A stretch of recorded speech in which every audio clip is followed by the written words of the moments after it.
4 things you can learn from the new home sales market in Northern Nevada.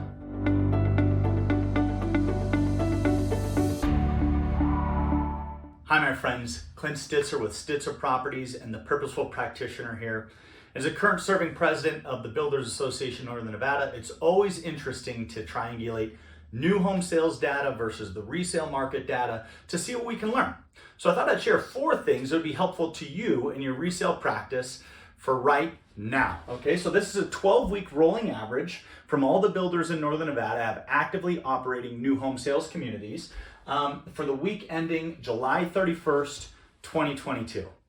So let's get right to it. So the first chart we want to look at is we want to look at number of units sold. Now, from the perspective of this specific chart, we're not talking about closings, we're talking about new contracts, okay? Of course, we're seeing this big bell curve from earlier in the year, and then as interest rates came up, they checked down. So there's 2 things we want to learn from this chart. Number 1, interest rates bottomed when there was the most movement up in mortgage interest rates. So we had a big click up, some news in early June there when we had the 10-year really jump up in interest rate, that is. And the same thing happened in early July. Now, July 10th, it was a double whammy. Number 1, it was the 4th of July weekend week.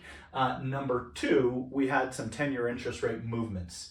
Okay, so the thing to learn here is literally new home sales contracts are following interest rate movements. Lesson number 2 is that we bottomed here in July 10th and we're starting to work our way back up. There is momentum in the new home sales environment with new contracts. All right, let's move on to the next page. Now, the next thing we're going to look at is number of sales net of cancellations. So that's literally what we just looked at in terms of new contracts. Net of cancellations, meaning the cancellations that happen in the market. So here we look at like July 10th, we had 13 new contracts written, 6 net, that means we had 7 cancellations. Last week, we had 19 new contracts written, 7 net, 12 cancellations. Obviously, cancellations are a killer, but I know that we're seeing the same exact thing in the resale market. What does that mean? There's still uncertainty in the market. So while people are feeling more comfortable to jump back in, as we're seeing jobs report hit all-time highs, we're seeing interest rates come down a little bit, we're seeing the stock market rebound, we're seeing an incentive package work its way through the congressional process with incentives around green energy and all those different things. We're seeing consumers re-enter the market, momentum come back. However, they're still uncertain. We're seeing cancellations. So the main thing, lesson number 3 from this data is cancellations are still impacting both resales and new home sales. And we just need to prepare ourselves and our clients to be able to navigate uncertainty, right? So we've made a couple videos over the last couple of weeks about making sure that we manage our contracts, our escrows, our timelines, our communications in a way that is prepared for and able to navigate cancellations, okay? So lesson number 3, cancellations are happening in the marketplace.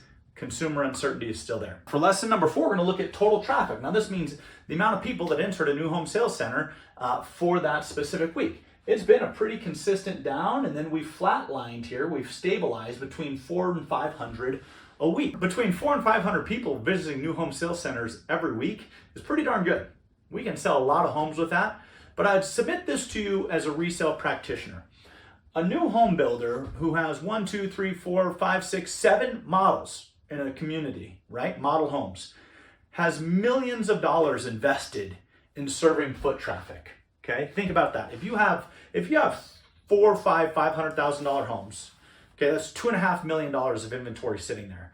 Then you spent the money staging it. Then you spent the money staffing it with a sales center. Then you spent the money putting up fences and all these different things so they be navigated and create security. You spent all the money landscaping the whole thing, right? There is millions of dollars spent in catering to people coming through to this professional open house. So if you have listings that are saying we need more open houses, the open house is going to sell it. Okay, because I know that you and I both see a ton of open houses.